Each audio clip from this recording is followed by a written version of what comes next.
Hey guys, this is Sora the Key. It's now 2010 and let's start with a new review.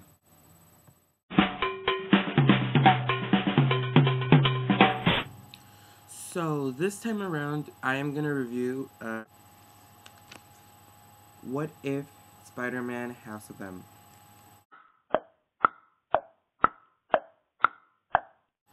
I was really excited about this issue because if you must know, my favorite character is actually Gwen Stacy because of her I actually got into comic books. So in this comic book the main character is actually Gwen Stacy, which is what brought my eye. This is a what if of House of M. If you remember House of M, Spider-Man got everything he wanted. His Uncle Ben was still alive, Gwen Stacy and he were married, and they had a son. And this addresses what if after House of M, Gwen Stacy would have come back to the 616 universe. It's actually two stories. What if Gwen Stacy survived the House of M, written by Sean McKeever and penciled by Dave Ross. And the second one is What If Spider-Man Intervened for the Scarlet Witch, which is done by Frank Thierry, I don't know, and illustrated by Brian Haberlin. Now, here's the thing. I did not like this at all. Nada. Usually how what if stories work is that they set up this whole story where most of the things that happens in the story are not related to anything in continuity. What I've noticed from 2 years to now is that the pattern they've taken on for what if stories that they always have to end in death. Someone has to die, everybody dies, or the main character dies. It always has to end this way. The first one, the one, What If Gwen Stacy Survived House of M, addresses what if Gwen Stacy had come back after. So the story takes up pretty much the same way House of M ended. I mean, Peter Parker wakes up next to his wife, Mary Jane, but now Gwen Stacy has appeared in and finds herself in this world where she doesn't really know what's going on. So she goes to Oscorp and investigates where she is, what's going on, where is her husband, Peter. So this creates a really awkward situation because Peter now is actually married to Gwen Stacy from another universe and Mary Jane from his universe. Gwen Stacy is not the same Gwen Stacy that died so many years ago, that the Gwen Stacy that Peter fell in love with. So that's kind of an important note. Now, on the first story, after Gwen Stacy figures out, Peter Parker's married to Mary Jane, what happened to their son, what happened to the superheroes, where is she? And Doctor Strange appears to tell her that her existence in this universe, and this is exactly what Doctor Strange says. I've come to impress upon you that reality is a delicate fabric, and that you, Gwen Parker, threaten to unravel it. So apparently, Gwen being in the 616 universe is unraveling reality. It doesn't make sense because that would have happened with Clinton Barton, wouldn't it? Now, there's a fight between the Avengers and a bunch of villains.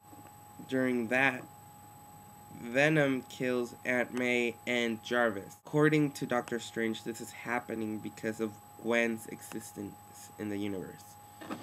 And like I said, death is always the end of the what if story. So after the death of Aunt May and Jarvis, there's the death of Mary Jane. And after that, Gwen Stacy realizes that she must die for everything to go back to normal. So it's the typical bridge scene, except that this time nobody is throwing her off the bridge. She's actually jumping. So, and I don't think it's a bridge. I think it's a building. I don't know. But the scene is pretty much the same because Peter goes after her. And, well, death is the end of these stories. And not only does Gwen die, but so does Peter. On the second What If, the one where What If Spider-Man intervened for the Scarlet Witch, it ties into the Spider-Man House of M title, which I never read. Spider-Man created the Green Goblin persona because he was actually going crazy of whatever was happening to him because of House of M, because he realizes he's not from that universe. Now, this is coming back after House of M. Mary Jane and Peter Parker are married now.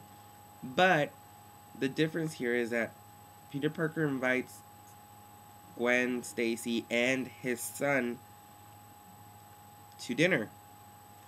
So, and that is actually a fun scene, and because at dinner there's House of M Gwen, and then there's Mary Jane 616. And the funny thing here is that Peter is married to both of them, and they are having problems with who is Peter married to. And the reason that is like the only scene worth reading in this whole book, because the whole second story is about how Peter is cheating on his wife with his wife, but not cheating because he's only seen her to see his son. Peter is very confused. He has to see his son, but yet he has his responsibility to Mary Jane, and yet he is still in love with Gwen. So that kind of has a really soap opera theme to it. So he takes this responsibility after the Green Goblin goes and threatens Mary Jane and tells her that she's having a lousy marriage. And so Peter decides to take a trip together with her, and reveals that his Green Goblin persona came back with him after the House of M. So he now is trying to kill his wife, but at the last moment he realizes what he's doing, so he goes in front of his glider, which was about to impale MJ, and he dies.